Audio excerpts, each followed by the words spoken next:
নমস্কাৰ আজি মই আপোনালোকক দেখাম নিমখত কেনেকৈ কেক বনাব পাৰে এটো এটা ৰিকুৱেষ্টেড ভিডিঅ' হয় যোৱা ভিডিঅ'ত মই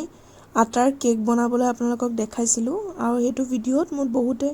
কমেন্ট কৰিছিল যে নিমখত কেনেকৈ কেৰাহীত কেক বনাব পাৰে দেখা দিব লাগে তাকে মই আজি ভিডিঅ'টো দেখাই দিম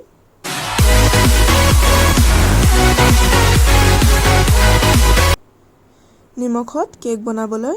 আমাক এটা কেৰাহী লাগিব কেৰাহীটোৰ মনত ৰাখিব বেছখন ডাঠ হ'ব লাগিব আপোনালোকে পাতল কেৰাহী নলব কেৰাহীটোত এয়া মই 1 কাপ নিমখ লৈছো আৰু নিমখখিনি আমি ভালকৈ কেৰাহীটোত দি দিব লাগিব নিমখখিনি দিয়াৰ পাছত আমি এখন চামুচেৰে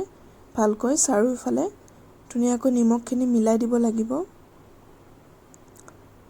নিমখখিনি মিলাই দিয়াৰ পাছত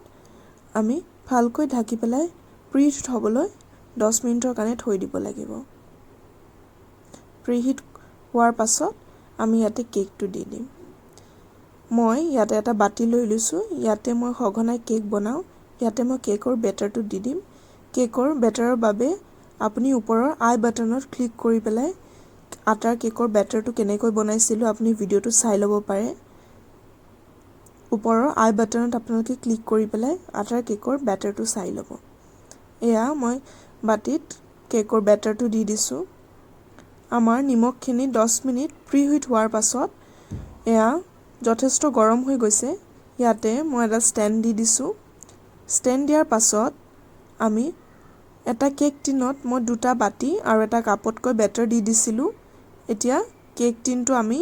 ওপৰত দি দিম আৰু ভালকৈ আমি মিডিয়াম ফ্লেমত ধুনীয়াকৈ ঢাকি পেলাই থৈ দিম মনত ৰাখিব যে আধা ঘণ্টাৰ কাৰণে মিডিয়াম ফ্লেমত ধুনীয়াকৈ ঢাকি পেলাই আমি থৈ দিব লাগিব কেকটো আধা ঘণ্টাৰ পাছত আমি চেক কৰিম চেক কৰাৰ পাছত আমি গম পাম যে কেকটো হৈছে নে নাই খুব সাৱধানে উলাব কাৰণ খুব গৰম হৈ থাকে পাত্ৰকিটা কলা হৈ গলেও একো কথা নাই কাৰণ এয়া হৈছে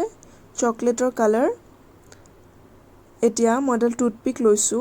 আৰু মাজতে টুথপিকেৰে এটা ফুটা কৰি পেলাই মই চাই লৈছো